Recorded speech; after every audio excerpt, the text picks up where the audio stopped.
the books of 1st and 2nd Chronicles. While they're two separate books in our Bibles, that division is not original. Due to scroll length, the book was divided in two, but it was written as one book with one coherent storyline. Now, in our English Bibles, Chronicles comes after the books of Samuel and Kings, and most of Chronicles is actually repeat content from those books. And so most modern readers, when they come to Chronicles, they think, wait a minute, I just read all of this, and so they skip it.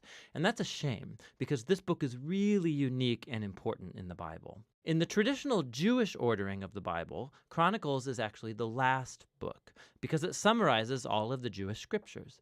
The first word in the book is Adam, the first character at the beginning of the story, and then the last paragraph announces the return of Israel from exile. Now, we don't know who wrote this book, but we can tell from details within it, it was produced by somebody who lived a couple hundred years after the Israelites returned from the Babylonian exile. Now, for this author, Jerusalem and the temple were rebuilt some time ago, and as we learned from Ezra and Nehemiah, things were not going well. The great prophetic hope was that the city and the temple would be rebuilt, that God would come to live among his people, the Messianic king would come, and all the nations would come live under his peaceful rule, and none of that has happened. And so the author of Chronicles has reshaped these stories of David and Solomon and the kings of the past in order to provide a message of hope for the future. And we'll see that he's designed this book to emphasize two clear themes. First, the hope of the coming Messianic king, and second, the hope for a new temple. Let's just dive in and you'll see these themes all over the book. 1 Chronicles begins with 9 chapters of genealogies, long lists of names. And you'll read these and think that this is kind of boring, and that may be true for you, but actually they're very, very important. The author is summarizing here the whole storyline of the Old Testament by naming all of the key characters in the stories.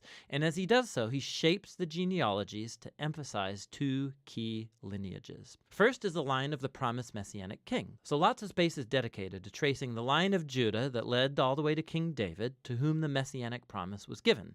And then from David, the author traces that line up into his own day. The other family line that receives lots of attention here is that of the priesthood, the descendants of Aaron, who, of course, served in the temple.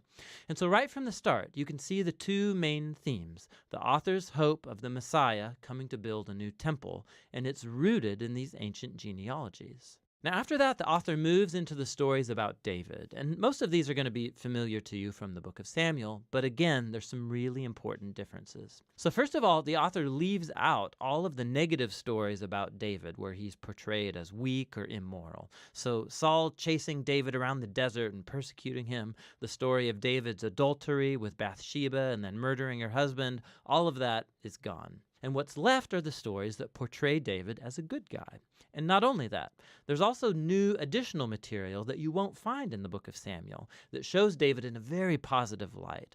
So there's a large block of chapters where David makes preparations for the temple. He arranges resources and builders and Levites and choirs. And not only that, the author also portrays David as a Moses-like figure. God gives David plans for building the temple just as he gave plans to Moses for building the tabernacle. So why all this new material about David?